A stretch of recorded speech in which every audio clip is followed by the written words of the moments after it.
My dear student, acidic behaviour of phenol, ये examination point of view से ये बहुत इंपॉर्टेंट टॉपिक है। इसमें जो पहली बात है ना वो जरा देखें। Phenol is much more acidic than alcohols but less acidic then carboxylic acids. यानी फिनोल के बारे में क्या कहा रहा है कि फिनोल जो है ना, फिनोल ये अल्कोहल से ज्यादा एसिडिक है, लेकिन कार्बोक्सिलिक एसिड जो है ना उनसे ये कम एसिडिक है। दोबारा इस बात को देखिए, मैंने क्या कहा, फिनोल अल्कोहल से ज्यादा एसिडिक है, लेकिन कार्बोक्सिलिक एसिड से इसकी एसिडिटी कम होती है। मैं आपको पीके वैल्यू से अपनी ये बात समझाना चाह रहा हूं। माय डियर स्टूडेंट, याद रखना कि acidic strength is inversely proportional to pKa. यानी अगर जिन एसिड की पीके वैल्यू कम होगी उनकी एसिडिक स्ट्रेंथ ज्यादा होगी, वो स्ट्रॉन्गर एसिड होंगे, और जैसे जैसे पीके वैल्यू बढ़ती जाएगी उन एसिड्स की एसिडिटी कम होती जाती, एसिडिक स्ट्रेंथ कम होती जाएगी। मसलन मेरे पास ये एक टेबल है, इस टेबल में आप देख सकते हैं हमने मिनरल एसिड्स लिए, हमने कार्बोक्सिलिक एसिड लिए, हमने अल्कोहल को लिया, वाटर लिया, फिनोल्स लिए। अब जरा इसमें अगर आप देखेंगे तो हमारे पास ये जो मिनरल एसिड्स है, आई मीन HCl है, H2SO4 है, HNO3 है, अगर आप इनकी पीके वैल्यू देखें ना बहुत कम है, नेगेटिव में है, नेगेटिव पीके वैल्यू बहुत कम है। इसका मतलब है these mineral acids are very very strong acids. लेकिन इसके बाद अगर आप देखेंगे तो आपके पास कार्बोक्सिलिक एसिड्स जिसमें एसिटिक एसिड है, इसकी पीके वैल्यू उनसे बहुत ज्यादा है। आई मीन कार्बोक्सिलिक एसिड की एसिडिक स्ट्रेंथ मिनरल एसिड से बहुत बहुत कम है। लेकिन कार्बोक्सिलिक एसिड्स के बाद आप फिनोल को देखें, the pK value of phenol is 9.9 which is more than carboxylic acid. अगर पीके वैल्यू फिनोल की कार्बोक्सिलिक एसिड से ज्यादा है, इसका मतलब है फिनोल की एसिडिक स्ट्रेंथ कार्बोक्सिलिक एसिड से कम है। आप इसके बाद वाटर को देखें, आप जानते हैं the pK value of water is 15.74, ये फिनोल से भी ज्यादा होगी। और अगर आप अल्कोहल्स को देखेंगे, अल्कोहल्स की पीके वैल्यू वाटर से भी ज्यादा है। तो माय डियर स्टूडेंट, जैसे जैसे पीके वैल्यू बढ़ती जाती है एसिडिक स्ट्रेंथ कम होती जाती है। तो ये जो टेबल है जिसमें हमने डिफरेंट एसिड इनकी पीके वैल्यूज को कंपेयर किया, तो ये हमें क्या बता रहा है, ये हमें बता रहा है कि मिनरल एसिड्स वो स्ट्रॉन्गेस्ट एसिड है, उसके बाद कार्बोक्सिलिक एसिड, उसके बाद फिनोल, फिर वाटर, और least among these are the alcohols. देखें relative एसिडिक स्ट्रेंथ, ये relative acidic strength of alcohols, phenol, water and carboxylic acid से मैं इन चारों की बात करता हूं। इन चारों की जो relative एसिडिक स्ट्रेंथ है इज एज फॉलो। क्या है स्टूडेंट? relative एसिडिक स्ट्रेंथ में पहले आपके पास कार्बोक्सिलिक एसिड्स हैं, कार्बोक्सिलिक एसिड्स, इनकी रिलेटिव स्ट्रेंथ ज्यादा है इन चारों में। उसके बाद आपके पास फिनोल, और फिनोल से मेरी यहां मुराद कार्बोलिक एसिड है। उसके बाद वाटर, और फिर मैं अल्कोहल्स की बात करता हूं, अल्कोहल्स। और मैं क्या कह रहा हूं? मैं कह रहा हूं जनाब कि इन चारों में relative acidic strength carboxylic acid की ज्यादा, फिनोल, फिर वाटर, और the weakest acids among these are alcohols. मैं एक और तरीके से भी आपको बात समझाता हूं। माय डियर स्टूडेंट, मैं इनकी के वैल्यू लेता हूं, के वैल्यू। अल्कोहल्स में मैं एसिटिक एसिड की बात करता हूं, acetic acid. My dear student, acetic acid की के वैल्यू जो है वो 1.75 क्रॉस 10⁻⁻5 है। ये मैं के वैल्यू ले रहा हूं, पी के वैल्यू नहीं है स्टूडेंट। इसी तरह अगर आप फिनोल की के वैल्यू लें, के दैट इज 1.3 क्रॉस 10⁻⁻10 है। ये वैल्यू ज्यादा है, ये वैल्यू कम है। अगर आप वाटर की बात करें, वाटर की जो के वैल्यू है दैट इज 1.8 क्रॉस 10⁻⁻16। और अगर आप अल्कोहल्स की बात करें, उनकी के वैल्यू 10⁻⁻16 से 10⁻⁻18 के दरमियान है। मैं बातों को मिक्स नहीं करना स्टूडेंट्स। मैंने पहले ये जो टेबल आपके साथ शेयर किया था ना, इस टेबल में मैंने पीकेए वैल्यू के लिहाज से बात की थी। ये टेबल तो मैंने क्या कहा था, मैंने कहा था acidic strength is inversely proportional to pKa value. लेकिन अगर मैं के वैल्यू की बात करूं तो acidic strength is directly proportional to K value, यानी जितनी के वैल्यू ज्यादा होगी उतना वो स्ट्रॉन्ग एसिड होगा, और जितनी के वैल्यू कम होगी उतना वो वीक एसिड होगा। ये पीकेए और के वैल्यू इनमें डिफरेंशिएट रखना है। अब देखिए, अगर आप इन चारों को देखें, मैंने अब इनकी के वैल्यू लिख दी, पहले मैंने पीके वैल्यू ली, अब मैंने के वैल्यू लिख दी। कार्बोक्सिलिक एसिड जिसमें मैंने एसिटिक एसिड लिया, इसकी के वैल्यू सबसे ज्यादा, ये ज्यादा वैल्यू है, ये उससे छोटी वैल्यू, ये उससे छोटी वैल्यू, और ये सबसे कम। तो जब के वैल्यू कम होती जाती है, इनकी रिलेटिव एसिडिक स्ट्रेंथ भी कम होती जाती है। तो इन चारों में स्ट्रॉन्गेस्ट एसिड कौन से? Carboxylic acid. इन चारों में वीक एसिड्स कौन? तो मैं कह सकता हूं कि phenol carbonic acid, phenol carboxylic acid से वीक है, लेकिन वाटर और अल्कोहल से स्ट्रॉन्ग है। यही मैंने बात लिखी कि phenol is much more acidic than alcohols, alcohol और वाटर से ज्यादा एसिडिक है, much more acidic than alcohol and water, but less acidic than carbo. लेकिन कार्बोक्सिलिक एसिड से फिनोल लेस एसिडिक होते हैं। एक और इंपॉर्टेंट बात, phenol dissolves readily in alkalis. Alkalis, strong bases या water soluble bases are called alkalis. My dear student, एक बात देखिए, ये मेरे पास ना एक रिएक्शन है, phenol plus NaOH, sodium hydroxide. Sodium hydroxide is an alkali. Reaction हुआ, आपके पास ये सोडियम फिनोक्साइड आयन बना, सोडियम फिनोक्साइड बना plus water. This one is an acid base reaction. In this reaction, sodium hydroxide, which is an alkali, that is a base, that is an alkali, and phenol will act as an acid here. अब इस reaction में phenol H देगा, sodium hydroxide OH देगा, water बनेगा, और ये sodium ion phenoxide ion के साथ मिल जाएगा, और आपके पास ये सॉल्ट बना सोडियम फिनोक्साइड।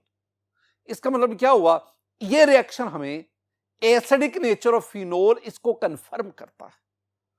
लेकिन एक और बात student, phenol is too weak to affect litmus paper.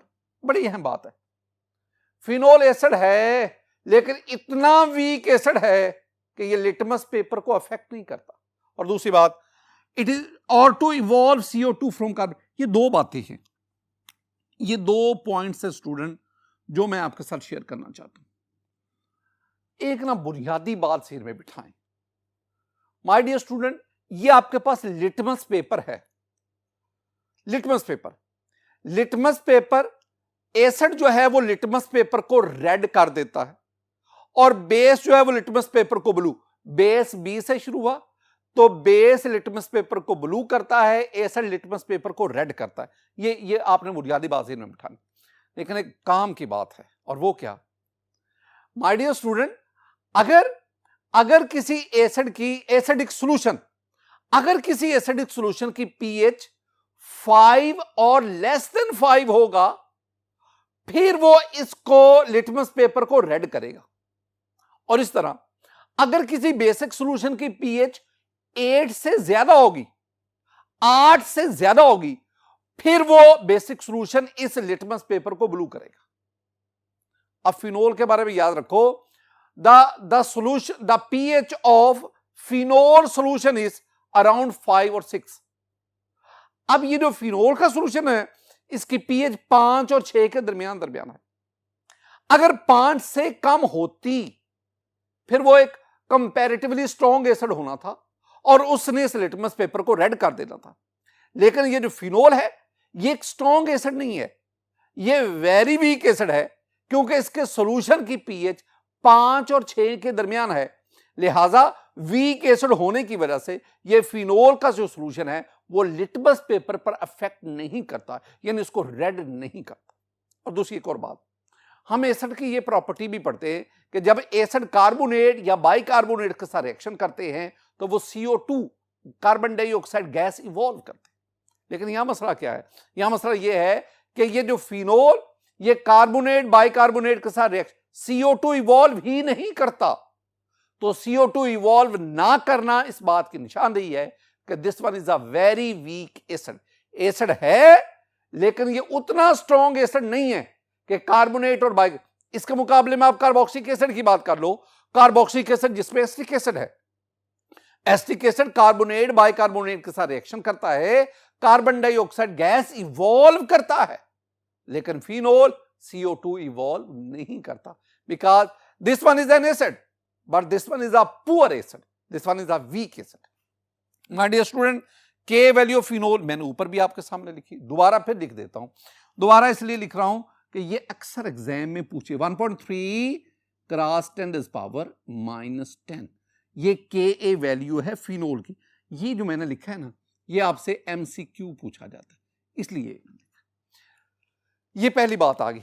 एक और भी, ये पहला पॉइंट, ये उसकी एक्सप्लेनेशन, ये दूसरा पॉइंट, ये K वैल्यू आप MCQ के लिए, और एक और पॉइंट की तरफ भी बढ़ते हैं। माय डियर स्टूडेंट, फिनोल के बारे में एक और बात जो हम फर्स्ट ईयर में चैप्टर 9 में भी पढ़ के हैं, वो क्या, it is partially soluble in water, ये पानी में किसी हद तक हल होता है, and it's solution has a pH around, ये तो अभी मैंने आपको बताया कि फिनोल का सॉल्यूशन उसकी pH 5 और 6 के दरमियान होती। तो मैंने क्या कहा था, अगर 5 से कम होती तो ये लिटमस पेपर को रेड कर देता, या 8 से ज्यादा होती तो फिर तो बेसिक हो जाना था ना। पहली बात क्या है, it is partially soluble in water. My dear student, मैंने आपसे ये डिस्कस किया था, मैंने आपसे क्या कहा था कि जब आप रूम टेम्परेचर पर फिनोल और वाटर का इक्वल वॉल्यूम मिक्स करते हैं तो आपके पास ये टू लेयर्स यानी आपके पास 2 कॉन्जुगेट सॉल्यूशन बनते हैं। ये मैंने रूम टेम्परेचर पे बात की। और ये 2 लेयर्स का बनना हमें क्या कन्विंस करता है, हमें ये कन्विंस करता है, ये 2 कॉन्जुगेट सॉल्यूशन का बनना हमें क्या कन्विंस करता है, ये हमें कन्विंस करता है कि ये जो दोनों लिक्विड आपने मिक्स किए हैं ये पार्शियली मिसिबल है, कंप्लीटली मिसिबल नहीं है, ये इमिसिबल भी नहीं है। हम ये नहीं कहते ये इमिसिबल है, हाँ ये किसी हद तक आपस में हल हो जाते हैं। और फिर हमने ये भी पढ़ा था कि अगर हम इसको हीट करते जाएं, अब ये दोनों कॉन्जुगेट सॉल्यूशन आपस में मिक्स होते हैं और एक टेम्परेचर आएगा जिसे हमने अपर कॉन्सोलेट टेम्परेचर कहा था। इस टेम्परेचर पे जाकर ये दोनों लिक्विड यानी फिनोल और वाटर मुकम्मल तौर पर मिक्स हो जाते हैं। लेकिन मैंने किसकी बात की है, मैंने रूम टेम्परेचर की बात की है। तो रूम टेम्परेचर पर phenol is partially miscible in water, ये पानी में किसी हद तक जुजवी तौर पर हल होता है। माय डियर स्टूडेंट, एक और चीज, why phenol is acidic in nature, phenol क्यों एसिडिक है। गो के इसकी एसिडिटी बहुत कम है, लेकिन एसिडिक तो है, क्यों एसिडिक है, उसकी रीजन क्या है। मैं आपको ना 2-3 पॉइंट्स स्टूडेंट जरा समझा तो देखें। पहली बार आप देखें, this one is the phenol. अब इस फिनोल में देखेंगे ना, ये ऑक्सीजन, इसके पास ये 2 लोन पेयर है स्टूडेंट। ये this one is a resonance structure of phenol. आप इसको यूं भी लिख सकते हैं, कि ये फिनोल लिया, ये मैं पहले बेंजीन बनाऊंगा, ये बेंजीन, अब ना ये मैं OH लगा देता हूं, जो फर्क आएगा वो मैं आपको समझा देता हूं। मैं ना सिर्फ इन पाई इलेक्ट्रॉन की पोजीशन इसको, तो अब मैं इधर फिर इधर और फिर इधर, ये 2 आपके पास, जैसे हमने बेंजीन के नहीं वो कैक्यूलर स्ट्रक्चर्स बनाए थे इस तरह। तो these are 2 resonance contributing structure. अब ना इसमें होता क्या है कि ये जो ऑक्सीजन है ना, इसके ऊपर ये लोन पेयर है। अब होता क्या है, ये जो ऑक्सीजन अपना लोन पेयर यहां शिफ्ट करेगा। जब ऑक्सीजन का लोन पेयर यहां आएगा तो यहां डबल बॉन्ड बन जाएगा और ये 2 इलेक्ट्रॉन यहां आ जाएंगे। यूं क्या चेंज आएगी, यूं चेंज ये आएगी कि आपके पास ये इस तरह आप इसको मैनेज करेंगे।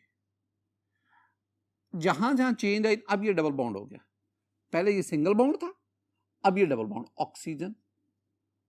अब एक और चीज, ऑक्सीजन पे पॉजिटिव चार्ज आ गया, क्यों? इसलिए क्योंकि ऑक्सीजन ने अपना ये लोन पेयर यहां इन्वेस्ट कर दिया। अब एक इलेक्ट्रॉन तो ऑक्सीजन के पास रहेगा, दूसरा इलेक्ट्रॉन कार्बन की तरफ, जिसकी वजह से ऑक्सीजन पे नेगेटिव चार्ज।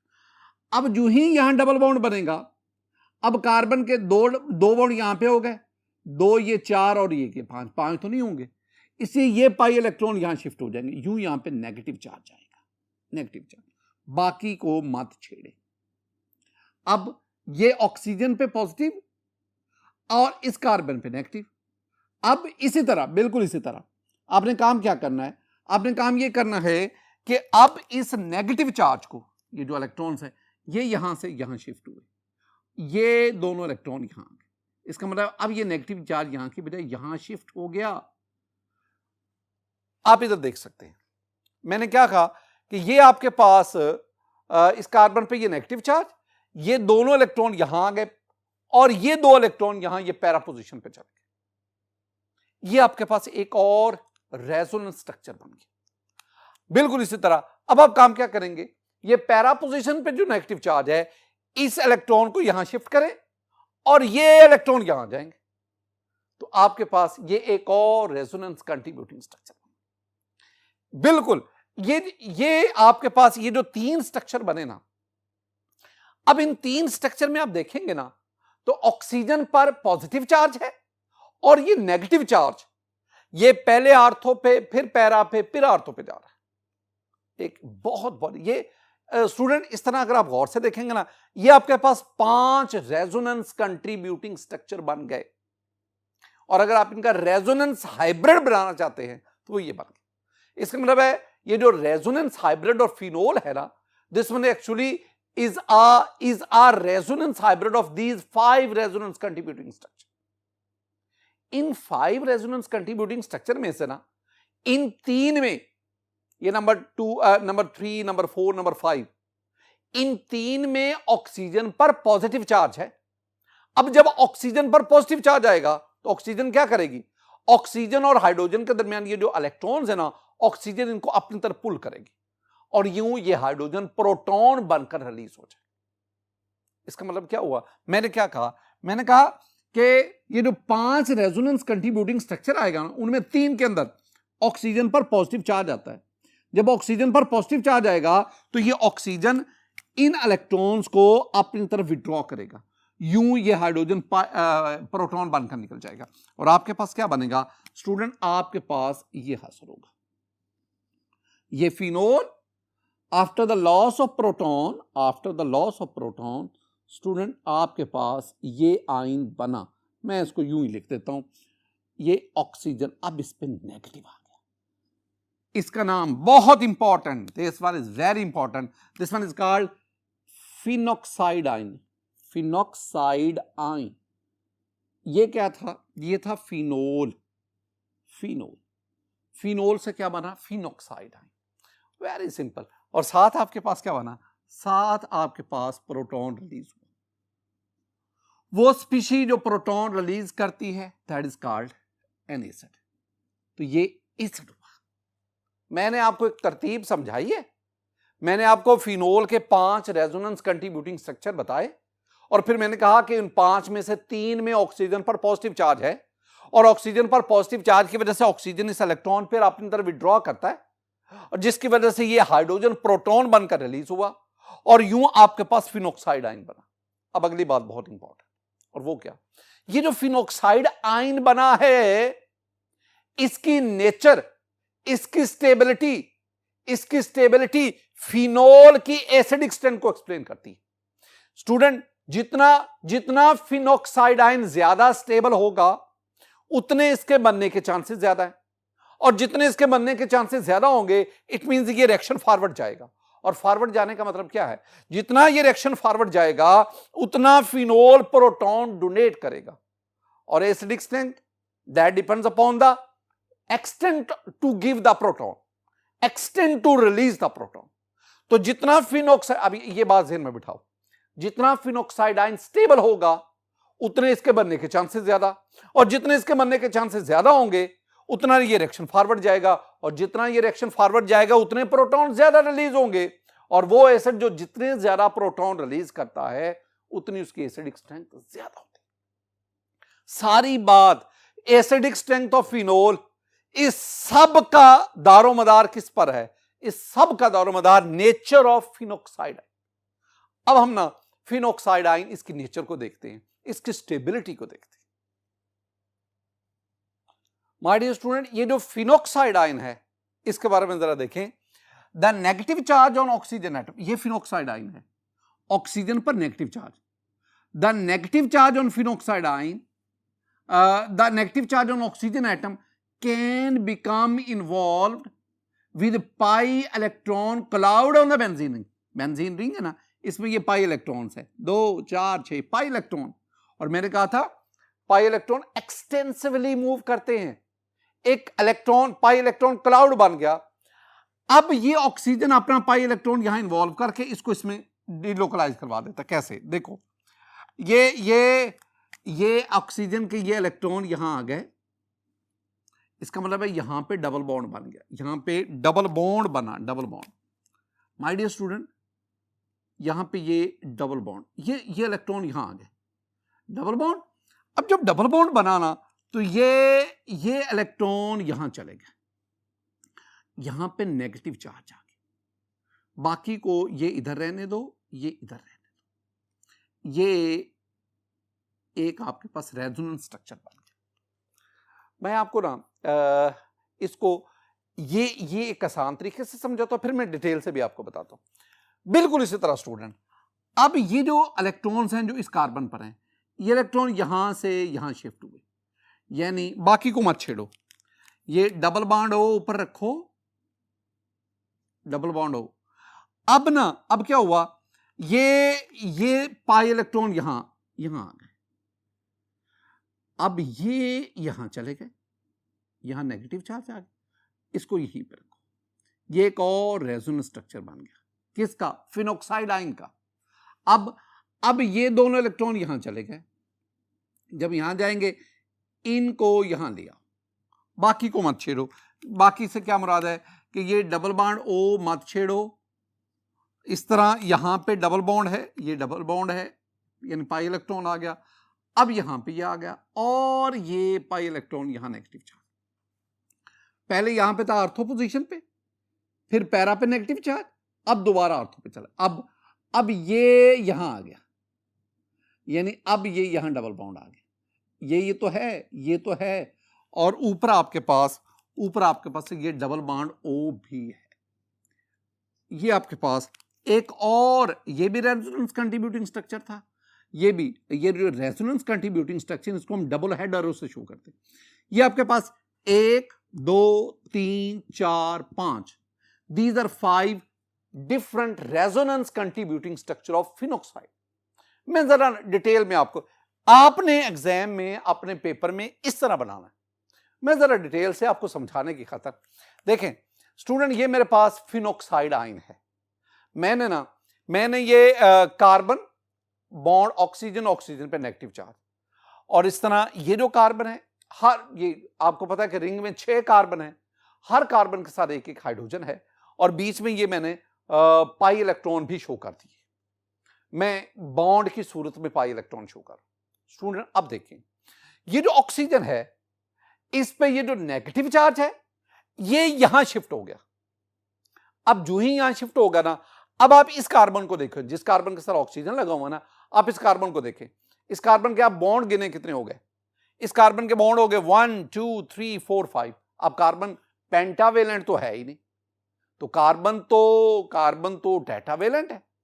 इसका मतलब है जो ही ये पाई ऑक्सीजन के इलेक्ट्रॉन यहां आएंगे, कार्बन ऑक्सीजन डबल बॉन्ड बनेगा, ये पाई इलेक्ट्रॉन इस कार्बन पर चले जाएंगे, और यूं इस कार्बन पर, ये आर्थो पोजीशन वाले कार्बन पर नेगेटिव चार्ज आ जाएगा। अब नेक्स्ट क्या होगा, यही कार्बन पर जो नेगेटिव चार्ज है ना, ये इलेक्ट्रॉन यहां शिफ्ट हो जाएंगे। जो यहां शिफ्ट होंगे तो आप इस कार्बन को देखें, इसके कितने हो गए, इसके 5 बॉन्ड हो गए। अब 5 बॉन्ड तो नहीं होंगे, इसलिए ये जो 2 इलेक्ट्रॉन है ये पैरा पोजीशन पे नेगेटिव चार्ज की सूरत में चलेगा। अब ये पैरा पोजीशन पे जो नेगेटिव चार्ज है ये यहां शिफ्ट हो गया। अब जब यहां शिफ्ट होगा, यहां डबल बॉन्ड बन गया। अब इस कार्बन को देखें, अब इस कार्बन पर दोबारा इसके 5 बॉन्ड बन गए, लिहाजा अब ये जो पाई इलेक्ट्रॉन से ये आर्थो वाले कार्बन पे चले गए और यूं इस पर नेगेटिव चार्ज आ गया। अब लास्ट पे ये जो नेगेटिव चार्ज यहां पे आएगा और दोबारा एक चीज आ गई, और दोबारा क्या होगा, दोबारा माय डियर स्टूडेंट, दोबारा ये जो 2 इलेक्ट्रॉन थे ये इलेक्ट्रॉन दोबारा ऑक्सीजन पे चले जाएंगे। जब ये दोबारा ऑक्सीजन पे जाएंगे तो मैं लिख सकता हूं कि ऑक्सीजन पे कौन सा चार्ज आ गया, नेगेटिव आ गया। ये दोबारा, यानी पहले ये था, एंड पे ये दोबारा ऑक्सीजन पे नेगेटिव चार्ज अपीयर। यूं मेरे पास ये 5 रेजोनेंस कंट्रीब्यूटिंग स्ट्रक्चर बने। इसमें क्या हुआ, इसमें यह हुआ कि ऑक्सीजन पे जो नेगेटिव चार्ज था ना, उसके आने की वजह से रिंग में अवेलेबिलिटी ऑफ इलेक्ट्रॉन बढ़ गई, रिंग इसमें रेजोनेटिंग टेंडेंसी बढ़ गई, जिसकी वजह से ये स्टेबलाइज हो गया। और एक और भी याद रखना बात, this phenoxide ion has 5 resonance contributing structure. हमने कहा था कि number the stability of anion, the stability of ion is directly proportional to number of resonance contributing structure. Since phenoxyidine has 5 resonance contributing structure, it is much more stable. अगर मैं ना phenol और फिनोक्साइडाइन दोनों की बात करूं, मैं सिर्फ ये रेजोनेंस के हवाले से बात कर रहा हूं, अगर फिनोल और फिनोक्साइडाइन की बात करूं ना, तो phenoxide ion is more resonance stabilize than phenol. ये फिनोल की निस्बत ज्यादा रेजोनेंस स्टेबलाइज होता है, ये बात आपने याद रखना। My dear student, the negative charge is thus delocalized in the ring. अब क्या होगा, जब ये फिनोल अपना ये नेगेटिव चार्ज यहां, तो नेगेटिव चार्ज पहले यहां, फिर यहां, पहले यहां, फिर यहां, फिर यहां, डीलोकलाइज हो रहा है एक से दूसरी जगह, आर्थो पे, पैरा पे, आर्थो पे, फिर ऑक्सीजन पे, फिर आर्थो पे, फिर पैरा पे, फिर इस तरह ये डीलोकलाइज हो रहा है। And phenoxide ion becomes relatively stable. और इसी स्टेबिलिटी की वजह से मैंने अभी आपसे क्या कहा था, मैंने क्या कहा था कि फिनोल किस में कन्वर्ट होता है, फिनोक्साइड। तो जितना फिनोक्साइडाइन ज्यादा स्टेबल होगा उतनी फिनोल की एसिडिटी ज्यादा होगी। अगर आप फिनोल के बजाय यहां पे अल्कोहल ले लें, तो अल्कोहल प्रोटॉन रिलीज करके एल्कोक्साइडाइन बनाएगा, लेकिन एल्कोक्साइडाइन में फिनोक्साइडाइन की तरह सा रेजोनेंस स्टेबिलिटी नहीं होती। यही वजह है कि जो अल्कोहल्स हैं they are much less stable than weak acid than phenols. आगे हम ना 2 बहुत इंपॉर्टेंट पॉइंट्स उसकी तरफ मैं आपको ले जाता हूं। माय डियर स्टूडेंट, पहला पॉइंट, ये जो मैं बातें बता रहा हूं ना, ये एंटी टेस्ट के लिहाज से बहुत इंपॉर्टेंट है। या अगर आपसे एग्जाम में कोई कंसेप्चुअल एमसीक्यू आता है या कोई कंसेप्चुअल शॉर्ट आंसर क्वेश्चन आता है, तो ये मेरी बातें वहां आपको सपोर्ट करेंगी।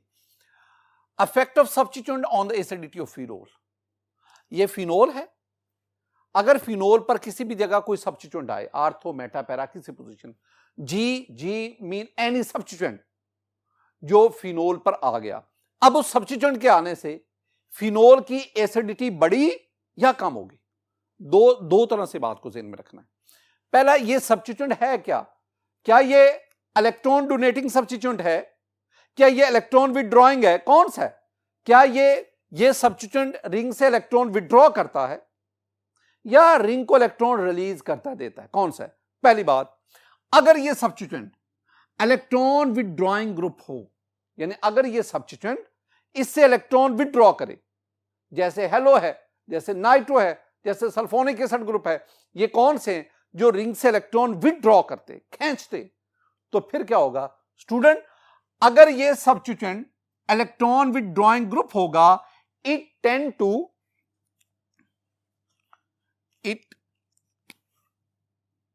tends to disperse negative charge on phenoxide ion। तो ये क्या करेगा, ये फिनॉक्साइड आयन पर नेगेटिव चार्ज डिस्पर्स करेगा, डिस्पर्स करेगा।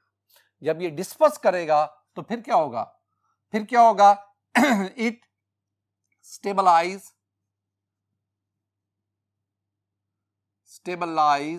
The phenoxide ion and thus increases the acidity। अब याद रखना है, अगर ये वाला जो ग्रुप है ये कोई हेलो ग्रुप होगा, ये नाइट्रो ग्रुप होगा, दूसरे ये सल्फोनिक एसिड ग्रुप होगा, ये कौन से ग्रुप हैं, ये वो ग्रुप हैं जो इलेक्ट्रॉन विड्रॉ करते हैं। तो क्या करेंगे, ये इलेक्ट्रॉन विड्रॉ करेगा, नेगेटिव चार्ज इस पर डिस्पर्स हो जाएगा, फिनॉक्साइड आयन ज्यादा स्टेबल हो जाएगा। मैं फिनॉक्साइड की बात कर रहा हूं, अगर मैं इसको यूं ये लिख दूं, फिनॉक्साइड ज्यादा स्टेबल हो जाएगा और जिसकी वजह से एसिडिटी बढ़ जाएगी। तो सिंपल बात से क्या रखनी, अगर फिनोल पर कोई इलेक्ट्रॉन विड्रॉइंग ग्रुप होगा तो वो इसकी एसिडिटी को बढ़ा देगा, लेकिन इसके बाद अगर इस पर कोई इलेक्ट्रॉन डोनेटिंग ग्रुप होगा, इलेक्ट्रॉन डोनेटिंग से मुराद क्या है, इलेक्ट्रॉन डोनेटिंग से मुराद है NH2 ग्रुप, इलेक्ट्रॉन डोनेटिंग से मुराद है आपके पास OR group, alkoxy group, electron donating से मुराद है आपके पास अल्काइल ग्रुप, ये इलेक्ट्रॉन डोनेटिंग ग्रुप है। तो अगर इस पर कोई इलेक्ट्रॉन डोनेटिंग ग्रुप होगा वो क्या करेगा, that tends to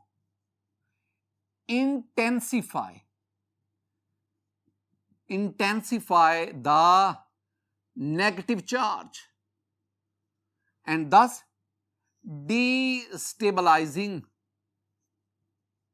destabilizes the phenoxide